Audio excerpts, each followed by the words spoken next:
So I want to invite you to listen with your ears, not your triggers, because what I'm about to tell you is going to be very uncomfortable to hear.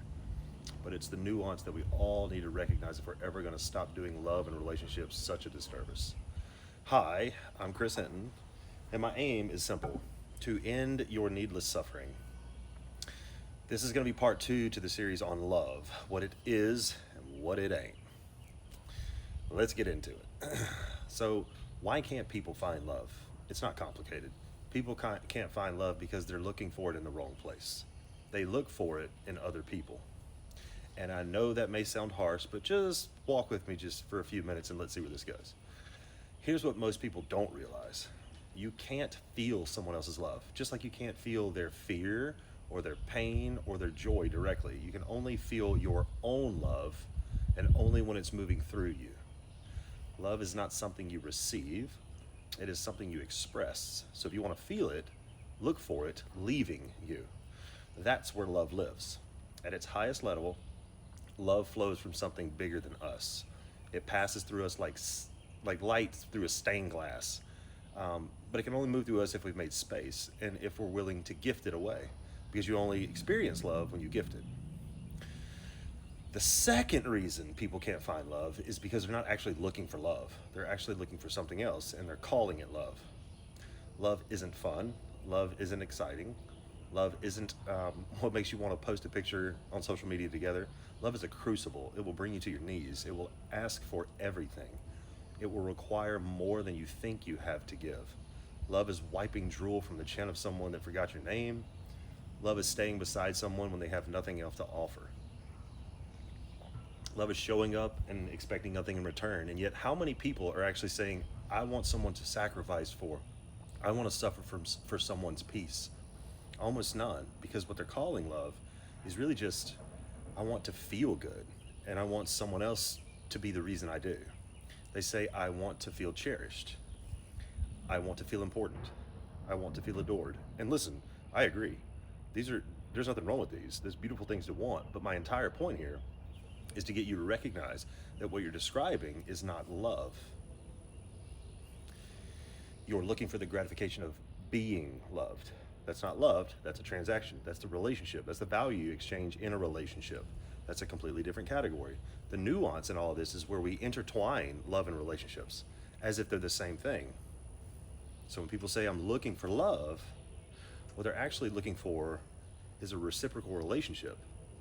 But the truth is, you can have love without a relationship, and you can have a relationship without love. Neither is mutually exclusive, and neither is dependent on the other to exist.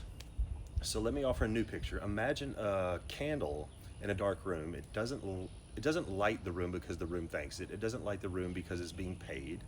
It lights the room because that's what it is, the bringer of light. The room may never say thank you. The room may never understand what it took to burn that way. And eventually, the candle will burn out, but it still chose to give itself while it still could. That's love. Not a job, not a service, not a paycheck, just the quiet act of radiating no matter who's watching. And that brings me to the next thing. Why do you think grief hits us so hard? In my opinion, it's because grief is love with no place to go. You can't gift that love to the person that's gone. You don't mourn the gratification they brought. You mourn their presence, the fact that you can't gift your love to them anymore. And the love you still have, you can't give it to someone else because it's not theirs. And you can't leave it behind because it's just too precious. So you walk through life carrying all this love, all this service, all this light, and nowhere to give it, because that person's not here to gift it to anymore. And the ache inside you is not weakness. It's the soul's reminder that you were made to serve something greater than the self. That ache is the love. And that ache's holy, but it's also painful as hell. You want to be loved, you want to be seen, you want to be chosen, and that's all valid. But being loved and loving is not the same. One is receiving and the other is releasing. Most people want to be the guest of honor, but love is showing up before anyone arrives and staying to clean up after everyone leaves. So love is a hard sell because it's not about convenience or comfort or reciprocation. Love is one of the only forces strong enough to break the ego, to humble the proud, to bring the suffering and the the selfish to surrender. It's not easy, but it's what makes us whole. That's why you don't have to be in a relationship to be whole, because love is not a partnership, it's a posture. So if this moves something in you, don't keep it, shine it, send it to someone, repost this video, let people understand what it is and what it's not. If you want to go deeper, I offer one-on-one coaching to help you untangle your emotional patterns, lead your inner village, and stop cycling through the same heartbreaks. And if you haven't already, check out my book, Who's Talking, available on Amazon. I'm not taking a single penny from this. Every dollar goes to the Shriners Children's Hospital, because they once helped me, and now I get to help someone else. So I would like to hear from you in the comments. Have you ever truly loved someone without expecting anything in return? Tell me in the comments, and let's have a real conversation about what love actually is and what it ain't. Take care of yourself.